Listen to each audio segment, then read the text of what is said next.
Good afternoon. Hello, and welcome to IDRA's free webinar series that is designed to support educators, families, students, and other educational stakeholders during this pandemic.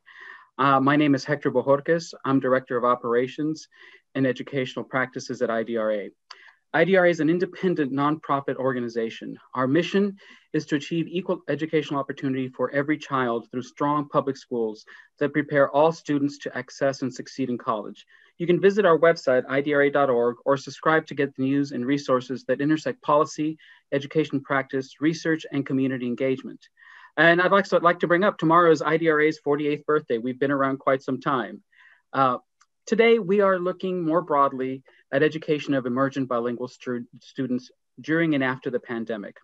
A couple of weeks ago, we released a new report with every Texan entitled Creating a More Bilingual Texas, a closer look at bilingual education in the Lone Star State. We have one of the two authors of the report, Dr. Chloe Latham Sikes, who will share highlights from the report and its recommendations, and one of IDRA's education policy fellows, Araceli Garcia, who will discuss work we're doing with family advocates. We always like to have more time for questions from our participants. And if anybody has questions, please go ahead and put your questions in the chat box. So thank you very much again. Welcome to this webinar, and we'd like to go ahead and get started. Dr. Sikes. Thank you, Hector. Good afternoon, everyone. Buenas tardes. I'm very pleased to be with you all today, and thank you for tuning in. And if you're catching this in the future, hello and welcome.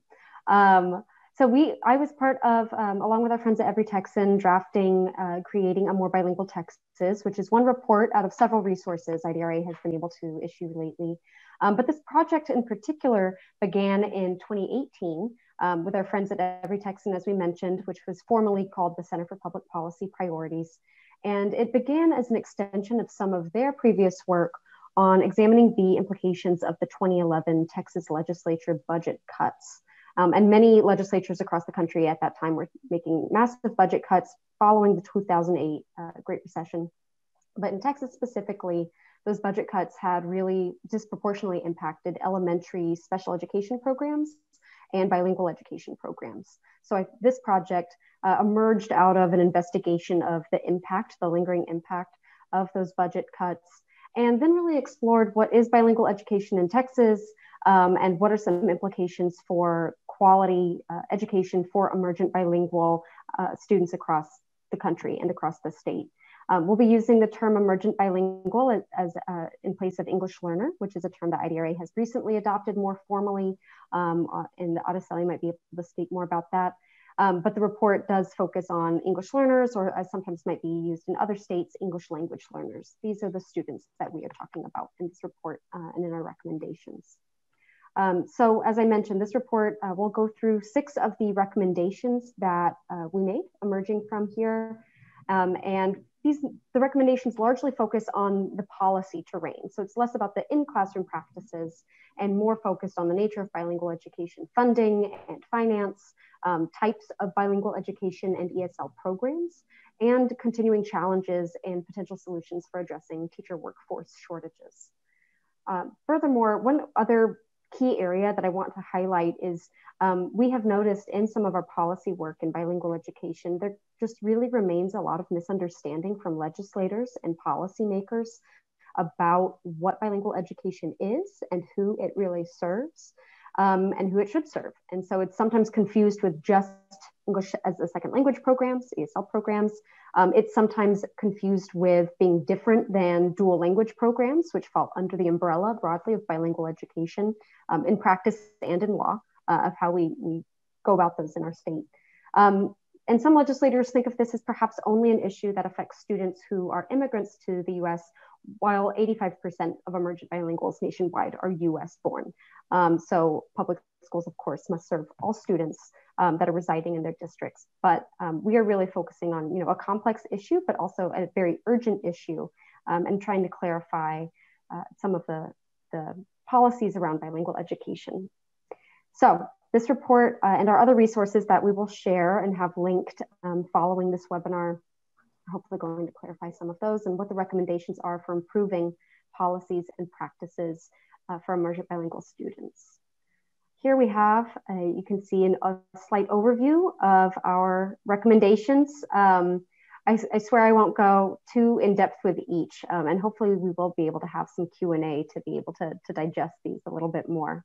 But we'll start, and I want to highlight here the first one, increasing bilingual education adjustments, and then the second and the third and the fourth, around incentivizing implementation of evidence-based models and expanding bilingual educational models to secondary grades. Those are also key areas where we are doing a lot of family leadership and engagement work that Araceli is going to be able to share about. So with that, oh, go ahead. So as part of this initiative, we have developed a program specifically to engage families. We at IDRA have a long history of family engagement and ensuring that the research that we do, and more recently the policy work that we work to do, is informed and shaped and centering the families who are going to be most impacted by this. So as part of that, we have the Family Advocates for Young English Learners program. In Spanish, it's Familias Abogando por Niños Bilingües, so we call it FAMBI.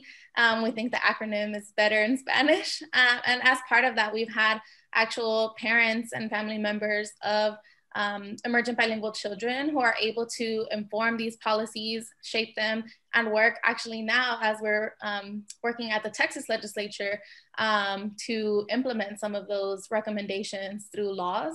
But we do want to stress that these recommendations really are best practices nationwide, and that families from all over the state and all over the country should really be always centered and focused whenever we're talking about these issues. Thanks, Araceli. And I know that you'll be able to share more about what our family advocates have been able to do around some of these. So starting from the top, our first recommendation from this report was to increase the bilingual education adjustment or weight.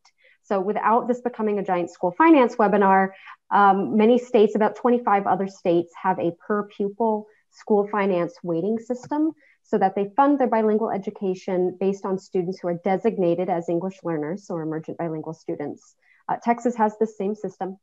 So there is a base amount of funding, and then there's a percentage weight as a multiplier based on student characteristics. Texas has a very, very, very low weight. 10% of additional base funding is directed to students if they're designated as English learners. Recent legislation in 2019 increased that by an additional 5% if the student is enrolled in a dual language program. So then if you are an English learner student, you receive a 15% additional weight. If you are an English proficient student in a two-way dual language program, that is an additional 5% that goes to that student. Not personally, of course, this is all about school funding at the larger scale, but that is generated by those students. This still remains quite low. So in California, who is typically the other state we look to, who serves a large proportion of emergent bilingual students, they have twice this. They have a 20% weight. Adjacent states near us who serve far fewer students, but still are adjacent in our region and might be experiencing similar types of demographic changes and pushes and pulls, have also higher weights. Louisiana has a 22% weight. New Mexico has a 50% weight. Oklahoma has a 25% weight. So all of these really show how our 10% weight is quite low, especially given the numbers of students we serve. About 1 in 5 Texas public school students is designated as an emergent bilingual student.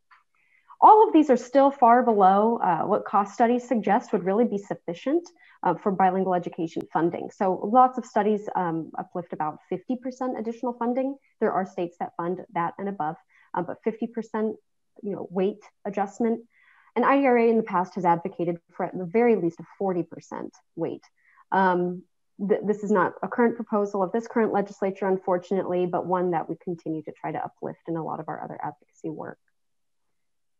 There also are other ways to account for some of this additional funding. And I'll let Araceli talk a little bit about some of the family engagement around resources for these programs. Definitely. So a lot of the family push for increased bilingual education adjustment. This is huge. This is the first thing that families are actually seeing, that their students are experiencing. And of course, now more than ever with COVID-19 and in Texas with the winter storm, we see that these are the communities and families hit hardest by these sorts of disasters. They're already the most marginalized. They're already being impacted by digital divide issues. So if we are not funding those programs at what research-based studies say we need, and we have been historically underfunding that education and not supporting those pipelines for teachers and things like that, then it's only going to be exacerbated during these sorts of national crises. So that's exactly what we've seen. That's exactly what we've heard from our families, is that there's not enough. There simply weren't resources in Spanish, online, virtually, for their students to be able to even engage in virtual schooling. Many students also experienced a situation where they were simply told, this was especially in the spring of 2020, that they were told that they had to simply just do like revisiting material that they had already learned the first semester of that school year, because they couldn't introduce anything new because they didn't have virtual materials for that. So those are all the things that we're hearing from our family members, our family community members directly, that there simply is not enough of a dedication to bilingual education, to emergent bilingual students through funding. Of course, we know that there's all sorts of, we can put out all the research and good practices in the world, but if there isn't funding invested in these students, and as Chloe mentioned, it's 1 in 5 students. So there is a huge proportion of these students that are being largely ignored, not just by our state legislature, but nationally. So that's something that's really critical, and something where families are really being able to express those things, whether it's digital divide issues, lack of resources and funding in the classroom, lack of teacher preparation, lack of quality dual language immersion programs. That's something we've also heard from our families, is something that in order to have a dual language immersion program that's high quality, you need to invest in that. And so that's another issue there when it comes to bilingual education adjustments. And even that extra 5% increase that Chloe mentioned is meant to act as an incentive for other school districts to be able to implement these high quality programs. And though it's well-intentioned and something that we support as a step in the right direction, often isn't enough in order to be able to establish those high quality programs or even keep certain programs running. So that's something that we really need to urge our legislators to take into account, and something that the families are working on doing this session. Thanks, Araceli. And you brought up a very good point. The 10% weight itself has not been revised or changed or altered since 1984, since its first implementation in that system. The only change that has taken place is this additional programmatic 5%. So we certainly have a lot to continue to revise, and any other states do as well, to re-examine how they invest in emergent bilingual students. Next slide, please. All right, so this is our second recommendation. We won't spend too much time on this. Just wanted to uplift it from the report, especially thinking about how we re-examine what it actually costs to support quality bilingual education programs. One general recommendation is to ensure that school finance systems account for inflation, because the cost of education goes up every year, not to mention likely more students. We have a growing body of students, but generally the cost goes up and the state budget does not. And this usually goes for wherever you might be. So accounting for inflation in the actual state funding formulas can also help address funding the actual cost of quality programs. There are about 4 states, this is not a comprehensive analysis, but about 4 states that do account for inflation, although not fully. Next slide. I was going to mention something real quick about this, about that point, both the previous one about 1984 and this particular point, is that it takes time to build good programs. And even though when there is a point where there will hopefully be an increase, that means that at the practice level, it will take time to build a program. It's not going to happen overnight. So that means that we're already lagging behind substantially, because it's been in the state it's been since 1984. And though there are highlights across the state that have done their best, we need to, that's another reason why we need to do this as soon as possible. Thanks, Hector. And that takes us to recommendation number 3, which is to incentivize the implementation of most effective and evidence-based models for bilingual education. So we have a number of different strategies around this, but one major one where there is proposed legislation in the current Texas legislative session is to create a robust strategic plan around bilingual education and emergent bilinguals' own educational success and equitable opportunities at the state level, and ensure that it's implemented throughout districts. The plan like this would also include all the corresponding parts that have to make sure that that can actually happen. So that includes increasing the number of certified bilingual education teachers, and cultivating that pipeline, increasing the number of students who actually are graduating the pre-K through 12 pipeline career bilingual or multilingual, and increasing the availability and the actual resources, as Araceli and Hector spoke to, of high quality programs, including dual language immersion programs. So all of these would be part of some of the proposed legislation on the table this legislative session. And the Texas Education Agency is actually underway with such a plan. And so we're certainly encouraged by certain policies and practices that are in the works to hopefully be able to support this recommendation. And this has been an area of focus as well for the family advocates that we have worked with. Yes, as part of that initiative, and as part of the work that our families have really been doing and that IDRA has helped facilitate, is hosting those meetings where families are able to speak their mind in their language to the folks who are in power here. So we recently had a meeting with TEA. It was the first meeting that they can recall from recent history that was conducted bilingually in English and in Spanish. It was very intentionally set up that way so that parents and family members of emergent bilinguals felt comfortable and able to express themselves fully in that setting where they're speaking directly to folks who are in the bilingual education support part of the agency, and they are able to tell them expressly and often echo these same recommendations that have come from their experiences to TEA members. And as part of that initiative, as a follow-up, they were included in focus groups and online surveys that the agency is putting out to ensure that they have a broad community response to this strategic plan and are informed by it. So this really plays into IDRA's belief that families have to be treated as key stakeholders in any sort of strategic planning that's going to take place, because they're the ones who are going to be on the receiving end of whatever that plan becomes. And they're the ones whose children will be facing and are facing being educated in these schools. So that's really big for family engagement at the state level, is to ensure that we have families from the Valley, from all over, who don't speak English, still able to participate in the processes that are going to lead to huge decisions in the education of their children. Absolutely, and Araceli has led some really wonderful work on that. And to the larger point as well, any strategic plan must include family leadership. We've been able to engage with that, and the Texas Education Agency has been very open to including family stakeholders in their work. And any state education agency that is including some type of strategic plan, just as Araceli said, a best practice is to include not only family engagement and feedback, but family leadership in that cultivation and its process to make sure that it's really speaking to the needs and incorporating the most important stakeholders, students and their families. Hector, do you have anything to add on this recommendation? I was going to mention on this that I would like to just extend an invitation to the participants to follow up with us afterwards concerning any sort of family engagement that you would like to see in in what we're doing at IDRA. We have had, I know, some partnerships in the past with some folks that are online, and I think we need to extend that, and especially in this particular time where things are so tenuous. Thank you. All right, recommendation number 4, please. Thank you.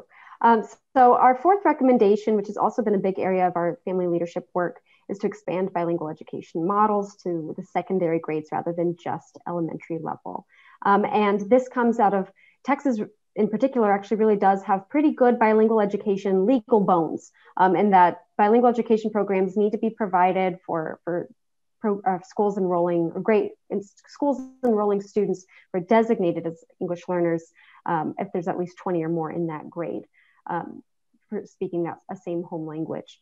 So that is good. That is actually more robust and a bit more protective than we find in some other states. So there is some good legal guidelines that folks can look to in Texas. But we want to make sure that that's extended past the statutory grade of 6th grade. So English learner students are able to engage in bilingual education pre-K, public bilingual education pre-K through 6th grade under law. And then after that, we start to see those types of programs tapering off and having more English as a second language programs. So extending bilingual education, high quality programs throughout the pre-K through 12th grade pipeline to actually graduate students who are bilingual and biliterate or are able to speak and read and engage in multiple languages is a true goal to supporting greater bilingualism and cultivating it across the state. So a statewide plan to accomplish this certainly should include mechanisms to support expansion of quality programs, where we have a lot of work to do. In Texas, we mentioned that additional dual language allotment, little funding bump, weighted adjustment, as we mentioned, but still only about 20% of designated emergent bilingual students are in dual language programs. The remaining 80% are in other types of bilingual education or ESL programs. So there's a lot of work to do in expanding high quality programs. Out of a similar initiative we had to this report, the Early Childhood English Learner Initiative, which we'll highlight in our resources at the close of the recommendations. We did speak with several school districts across Texas who do have district-wide bilingual education. These were primarily in the El Paso region and in the valley, in the Rio Grande Valley.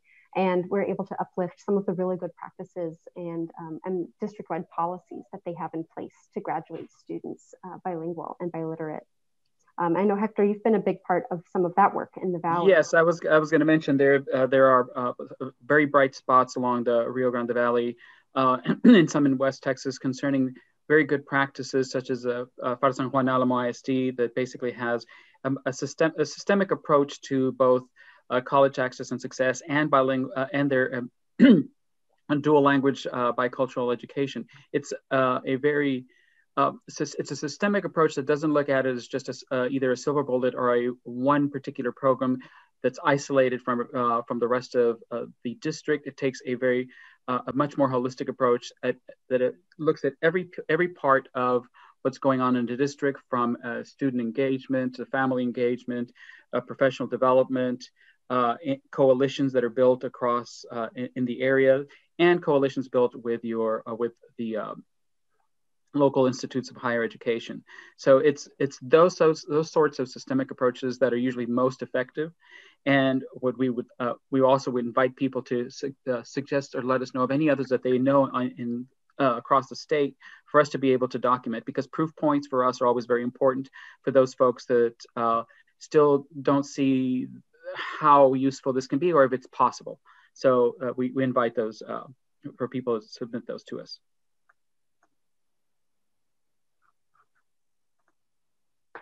And Araceli, is there anything to add on about some of our engagement work on this? I would add that during a meeting with TEA and as part of this initiative to be able to promote biliteracy all the way through high school graduation, something that was really important during our family engagement efforts was that these family leaders actually have in the past wanted to implement these high quality dual language immersion programs in their districts and have had actually a lack of data that supports that sort of work and the effectiveness and all the positive things that come out of that. And so as part of their conversation with TEA, they really pushed for the agency to consider how they might go about gathering that data, because the state currently doesn't gather data about students who graduate with an achievement, a performance acknowledgement of their bilingualism when they graduate from high school. It's similar in other states to a seal of biliteracy, and in Texas we call it a performance acknowledgement that seals basically the student as emergent bilinguals, and really is something that the parents and families wanted us and TEA and the state to know, that it's not just about being a prepared employee. It's not about being an employee that's bilingual for them. It's about so much more than that. And that's something that we hope doesn't get lost in all of this conversation, is that it's not, while many emergent bilingual students are early childhood students, this is something that's important for them to carry throughout their education, and something that the state should be a part of supporting, because it's supporting their cultural heritage, it's supporting all of those meaningful traditions in the family. And those are the things that the families who are leaders in our work wanted us to remember, and for state legislators and the Texas Education Agency to keep in mind, that it's not just about getting the kids to learn English, but it's about maintaining both languages. Thank you. This is a really exciting one, and I'm very excited about a lot of the family engagement around that work that hopefully we get to see and continue to grow. We can go to the next recommendation. Okay, so this one is pretty straightforward, but the reason it's included is, of course, monitoring disaggregated data, which is certainly a concern to be able to assess equity and how students are being served, kind of has a lot of different revisioning around it right now, given the suspension of certain assessments, different states engaging in different practices. But generally, this recommendation is that we must continue to have good quality data that monitors the academic performance of emergent bilingual or English learner students. House Bill 22 is a Texas bill that was passed in 2017 that was re-examining the accountability system in Texas. But really, any type of data does need to be disaggregated by English learner status or emergent bilingual status to ensure that we're looking at progress and tracking actual student growth and learning, or if that we're tracking areas where new investments and new interventions need to be in place to make sure students are being served equitably. This is part of, as this bill mentions, Texas accountability standards. It is part of federal ESSA requirements, but in any state that's examining or altering its accountability requirements, even, in the large scale of just how student achievement is doing, whether it's their standardized test, but also when they're looking at discipline rates, when they're examining different student push out or dropout or graduation issues, when they're looking at college readiness versus career readiness outcomes, any level of data that a state education agency is tracking should really disaggregate also by English learner status to ensure that full educational opportunities are being offered and reached by our students. And we can go to the next recommendation. So a lot of the questions that have arisen when we've had community conversations, and might even be in the chat, is this sounds very good, and we don't have the teachers to do it. Texas is one state who has had a persistent bilingual teacher shortage, at least for the past 10 years, if not more. And this has to do with a number of different reasons. And I actually really look forward to any thoughts or insights in the chat, given our participants today. But cultivating a really robust, well-trained, high quality and certified bilingual education workforce is really key to expanding it, to accomplishing any of these recommendations. Funding is, and the quality instructors are.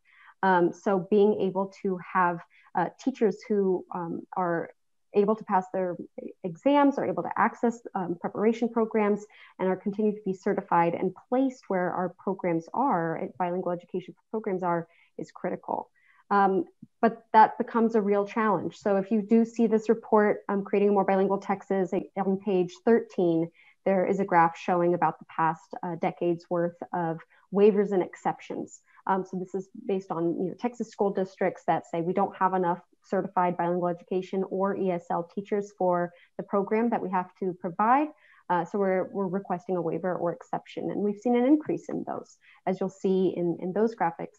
And there are several things that I think we're able to do. One is there's a continued push around grow your own teacher pipelines, where folks from local communities are encouraged and supported to pursue bilingual education as a career and return to their schools and their districts as certified teachers.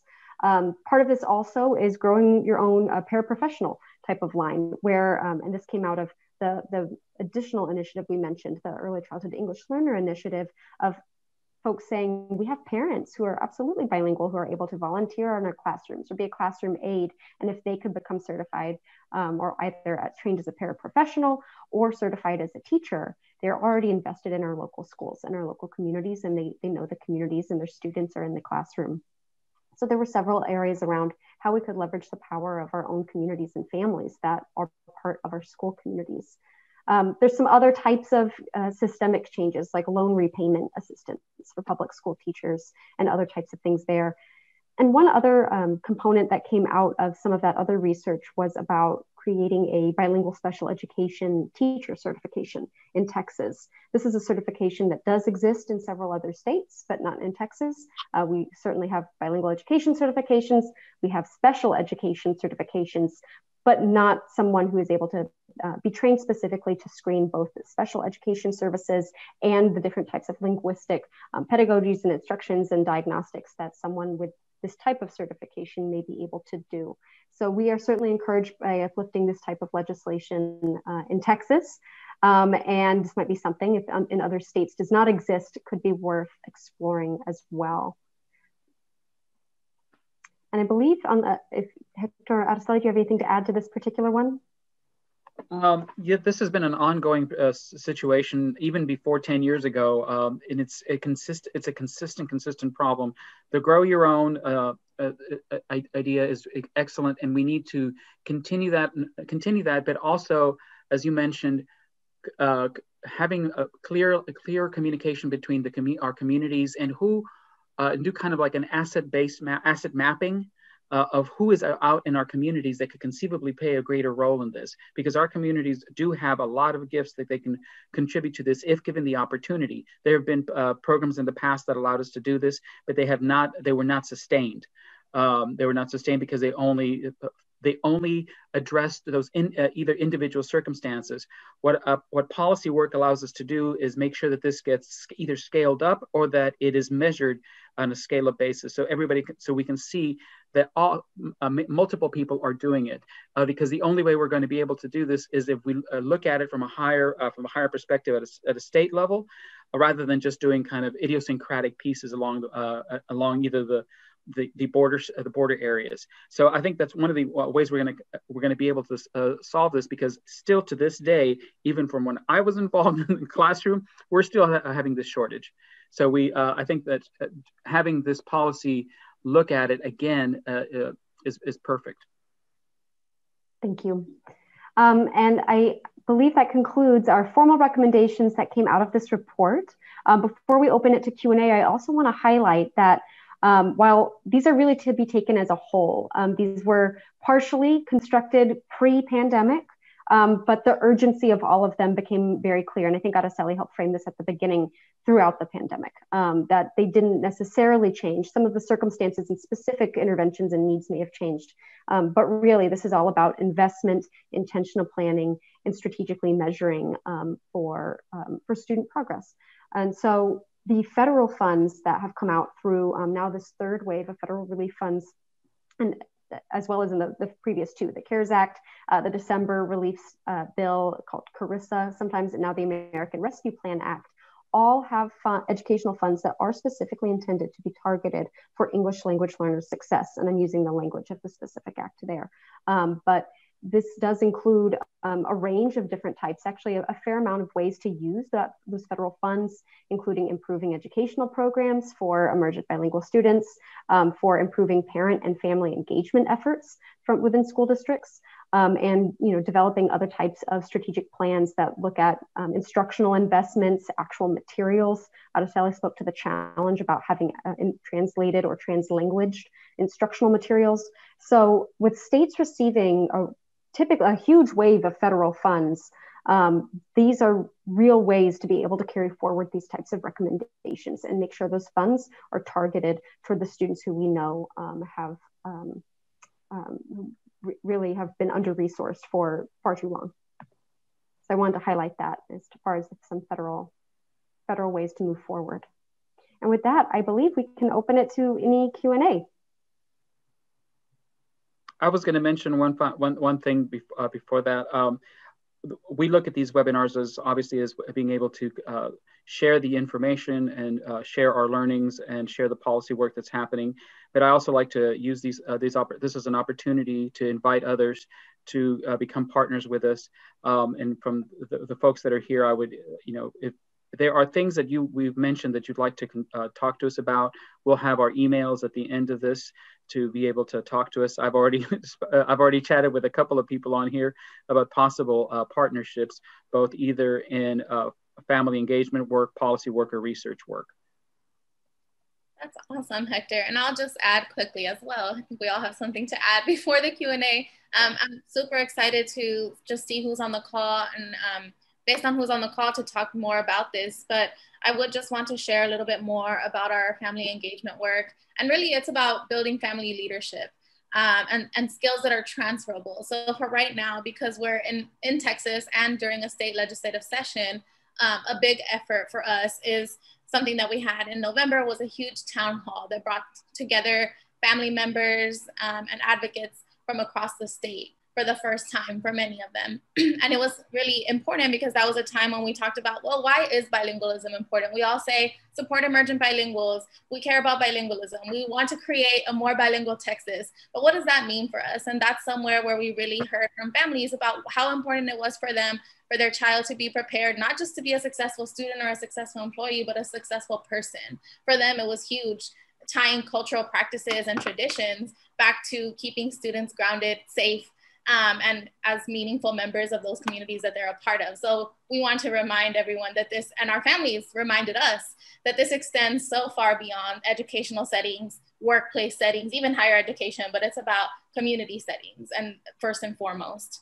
And then we were able to host a legislature crash course or a Leg 101 workshop with families in Spanish, again, trying to meet the needs of the families where they are, so that they are able to understand this process and get involved in the legislative session. So that is huge for us. And though those seem like really niche and specific things to know, the skills that folks are learning right now and learning to write testimony, in speaking to their legislators, to picking up the phone and calling a legislator and saying, I want a bill to be heard during this session because it matters to me, because it affects my family. Those are all transferable skills that encourage local advocacy efforts and leadership from our families. And as an organization, IDRA has education cafes set up as a sort of model to filter that energy from families to create local change, connect them, and give them the resources and facilitate that sort of change locally as well. So we're really excited about getting family leadership training out there, connecting with more families, and would love to hear any recommendations or good practices from you all, or if we can serve you all in any way. So thank you. Thank you, Araceli. I believe we can also maybe just go to the resources screen in case anyone now has a sudden piqued interest to look at any of these. Of course, these will be sent out, I believe, but the Creating a More Bilingual Texas report that we covered today, we also mentioned, and we can certainly go more in depth in the Q&A perhaps, but the Texas Early Childhood English Learner Initiative, which contains a policy roadmap and spotlights on certain communities, Bexar County, Dallas County, and El Paso County here in Texas.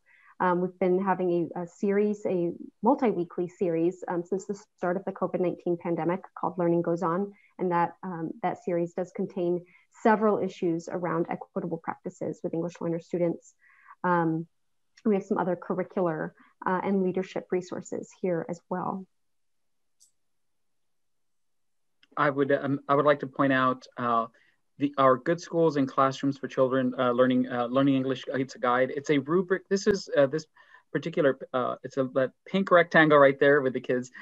This is a rubric that you're able to use to look at data and observe what's going on in your classroom to basically measure what's happening in your in individual classrooms and in individual schools. So then you can have some sort of indicators to measure what's going on. It's a very good tool. It keeps it's something that people keep on coming and using in order to then plan out their own individual plans again at a campus and at a district level. Our Semillitas de Aprendizaje, I'll mention briefly. It's our curriculum for early childhood that has basically a dual language setup where you have Spanish on one side and English on the other side. Very appropriate and very adorable, culturally appropriate tales for children. There's 10 small books and 10 large books. And there's also videos and DVDs that are attached to this as well. I always forget those. Thank you. Okay, well, I believe we can open up for Q&A if there are any questions or discussion.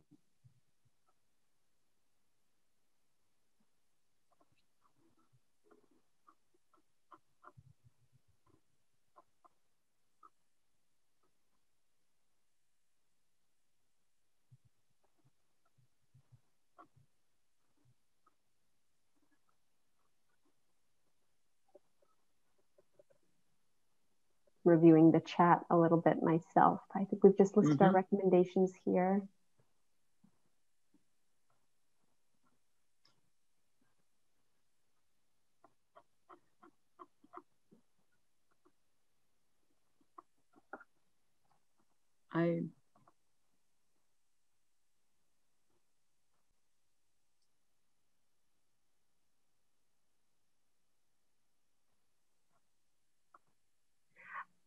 If I can, I'd like to have just share a remark that I saw in the chat. And I think I just saw a question come in. But that I know we've used the language of, these are equitable educational opportunities, and this is about ensuring equity in data and quality programs. But something I want to highlight that is in the appendix of the report we focused on today, and is also really embedded in how IDRA approaches this work, is that this is not just about an add-on or equitable program, it's about achieving social justice. And this is bilingual education really is a civil right and that has been in litigation and through following legislation. And so this is part of equitable practices, yes, absolutely, but it does come from a more serious and grounded work in civil rights and achieving social justice in our educational programs and throughout our other components of our society, as Araceli said, going through our communities. And that's a critical part. There is a brief history about what that looks like in Texas and some national litigation that is part of the story of bilingual education in our country in the appendix of the Creating a More Bilingual Texas report. And thank you for bringing that up. There is a question here. You spoke about pipeline efforts to grow the bilingual teacher workforce by investing in paraprofessional development and family leadership. Can you speak more to any state level policy efforts to invest in bilingual teacher pipeline via youth development, incentives, recruitment, or professional development? I definitely can tackle that question. And Chloe, if you have anything to add, let me know. And I'm sorry if we're getting a little too in the weeds here. I am a policy fellow, so we're tracking these sorts of things closely. But during this 2021 session, there has been a bill filed by Representative Bobby Guerra's office, HB 1744, that it does this exact thing through those same sorts of ideas that you have, Veronica. It does incentivize more students in sort of a grow your own thing, but to have it be a pipeline for youth who are interested in becoming bilingual education teachers it's sort of a 2-in-1 by encouraging students to become bilingual education teachers as a viable and really profitable, enriching career. Then you're also in turn encouraging students to become bilingual and stay bilingual and engage in biliteracy and graduate biliterate. So that's a huge incentive for both of our sides of the initiative in growing more bilingual graduates and also having more bilingual education teachers. And some of the incentives that they have for that include loan repayment assistance for teachers who go through the program, are certified and teach in bilingual education for at least 2 years, and they become eligible for loan repayment assistance. So as an update for that bill, it hasn't received a hearing yet, but we are working on that. And many times we know that with the legislature and these structural changes that Chloe's talking about that fundamentally seek to get at the problem of what's causing these shortages, it takes several sessions sometimes in order for that to actually take effect and take root. But we are excited to see it be filed, and we are pushing for it and advocating for it, and would love if you would join us in advocating for that. And you're always welcome, as Hector mentioned, to follow up with us if you have more questions about it, or if you want to get more involved in urging legislators to pay attention to these bills at the state level. Yeah, thanks, Araceli. Oh, sorry, Hector, go ahead. Well, now I was going to mention, for many of us that have been involved in bilingual education for some time, it could feel like we sometimes have to revisit some of these issues, but it's absolutely necessary that we don't get discouraged, because every generation of students that comes up has their own set of situations that need to be addressed, and we must consistently address those no matter what.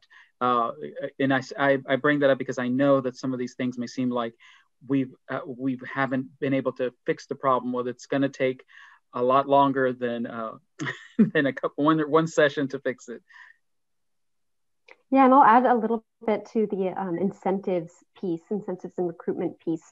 There is, certainly ongoing conversations about teacher compensation generally, and there is a bit of supplemental funding for teachers who are bilingual educators, certified bilingual educators, as well as ESL with a supplemental certification, ESL certified teachers. But what we have heard, and this is now just speaking from some of the research that actually came out of this other initiative, the Texas Early Childhood English Learner Initiative, is that the certification barriers, the fines, the financial barriers, fees, excuse me, not fines, but exam fees are very onerous and can be, it can dissuade folks from pursuing bilingual education as their teacher career. And also become huge obstacles for folks who are pursuing that career path.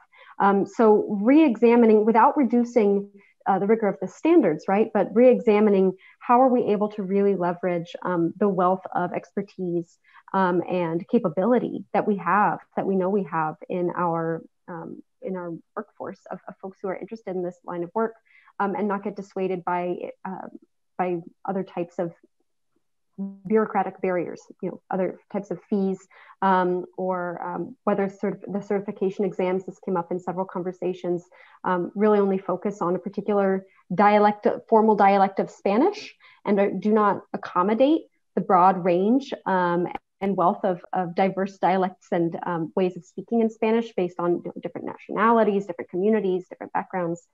And that can really disadvantage a lot of our own local folks who would be excellent bilingual teachers who are interested. So how can we make this more accessible without reducing standards? And I think that there's a lot of ways to do that through the youth incentives, through compensation changes, and through perhaps even re-examining how are we making sure that we are not dissuading people from the profession who would be qualified in some of the formal steps that we have in place. Dr. Sikes, I was going to ask, we're obviously concentrating a lot about Texas. Do you see any opportunities coming up as far as federal opportunities that we really need to start looking at, or at least just keeping our eye federally because of changes in leadership? That is a really great question. I think primarily we want to make sure, as we mentioned, that states are using federal funds because they have been specifically earmarked to bolster these types of programs. So that is one, and addressing teacher shortages, I believe, as far as instructional changes go, can be part of that. But also continuing to push now that we might on the federal stage have a different type of platform for advancing public school teacher and any other certified teacher programs. We want to make sure that those are solidified and that those continue to be supported since we did see them undercut in previous administration. So making sure that quality teacher training supports, I know we've mentioned loan payment assistance, loan repayment assistance, things of that nature, other types of perhaps public interest grants that go toward education, make sure that we're supporting this type of pipeline. Thank you. Great question, Veronica. Thank you. And again, happy to follow up.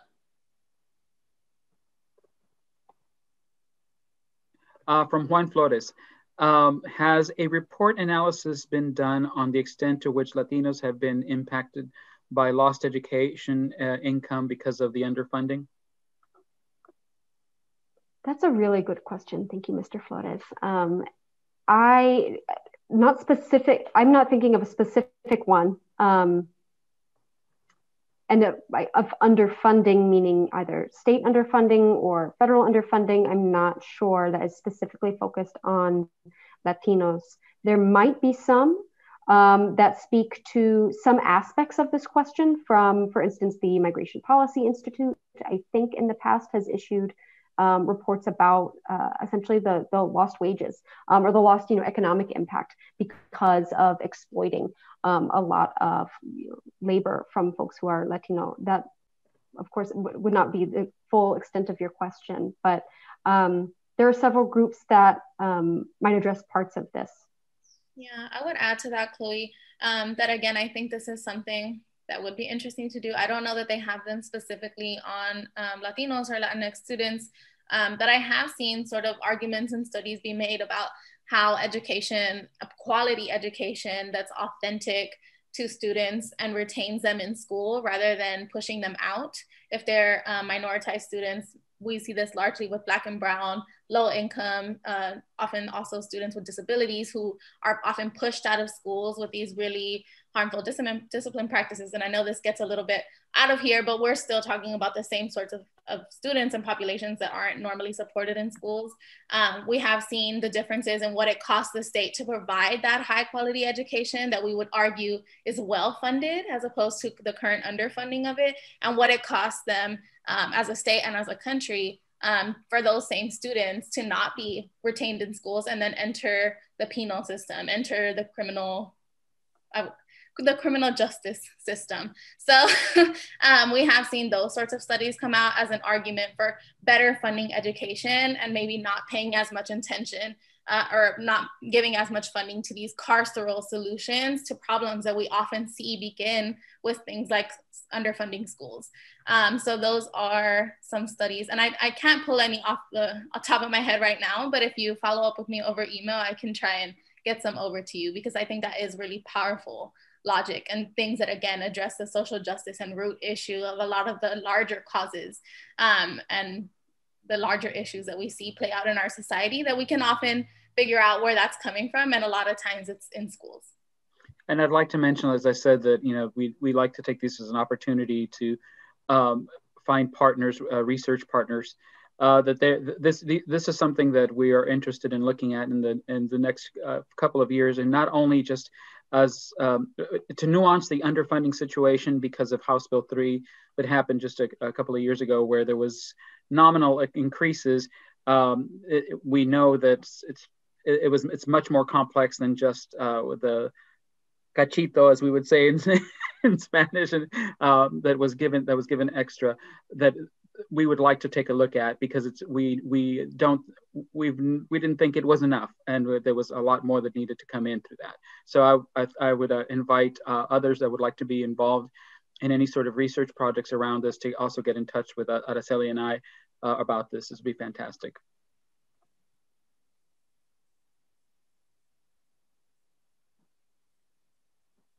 And research doesn't have to be scary. So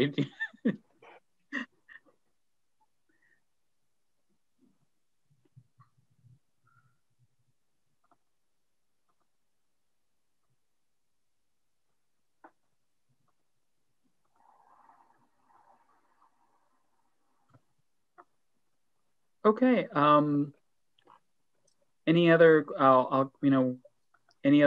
Anybody else would like to ask a question? If not, oh, there it is. Just came up. All right. Specifically, if the Texas Latino children would benefit from bilingual education and they don't receive it, what is the social and economic cost? And that's the kind of research question that would be fantastic for this. Yes, I think, and this is speaking Texas specific again, Hector just mentioned House Bill 3, which was passed last session, and that's where that dual language allotment change occurred. Mm-hmm. We're still too close in timeline to really gauge the effects of the rollout of that legislation in Texas, and we've had the full disruption of the COVID-19 pandemic. So this is exactly something that we, I think IDRA hope to follow up on and continue to start building out as we get a little farther away from when that legislation was passed, and we're able to actually have enough information and data to look back and see where we are. And calculating these types of costs can be difficult, but I think it's something that is really worthwhile to be able to illustrate the impact of this persistent underfunding. So I know that one scholar, Dr. Gloria Ladson-Billings, calls this the education debt instead of the achievement gap, which I personally like, because it's, our systems have specifically incurred a debt by denying equitable educational opportunities for Latino students, Latinx students, Black students, and a lot of other historically marginalized students from their true educational opportunities and capabilities. So we look forward to following up with you about that. That's wonderful. And thank you for bringing that up, Dr. Sikes. The whole notion of the achievement gap still concentrates too much on the student and families rather than a systems issue, which the debt concentrates on, which it changes the discussion. which I will just take the opportunity to come full circle about this research question about how important some of our recommendations are that come from these primers and roadmaps and things that we worked on about strong disaggregated data. Because to answer your question about specifically Texas Latinx students, we can't do that if the data isn't disaggregated to give us that information as we're looking at tracking it long term. So that's just, I'll drive home that point again, that sometimes we ask these sorts of questions and the data simply isn't there to give us the answers in a, in the data sense. We hear it qualitatively, word of mouth. Some of us have experienced it, but to have those numbers backing it up, it's often difficult if the data is not disaggregated by race, for example. So it just really drives home the importance of these recommendations and that data piece. Thank you, Araceli, thank you. I would like to mention, I'd want to be respectful of everybody's time, and thank you very much for your questions. And if there are any follow-up questions that you have or any opportunities that you see for us to partner around some of these things, specifically around research, specifically also around our family leadership and family engagement models, and the policy issues of what we're talking about, please email us. If our emails don't come up suddenly, I see that some of our emails are coming up. They are all online, and you can also email us through our contact. But please feel free to talk to us. And some of you, like I said, have known us for quite some time. But thank you. I'd like to wrap this up, and we appreciate all of you who have attended and participated in the webinar. The resources we talked about are on the website, and the recording of this particular webinar will also be on the website. Make sure to subscribe and get our latest news by email, and also follow us on social media. So we'll see everyone at our next webinar, and until then, take care and be careful out there. Bye, thank you all. Thank you.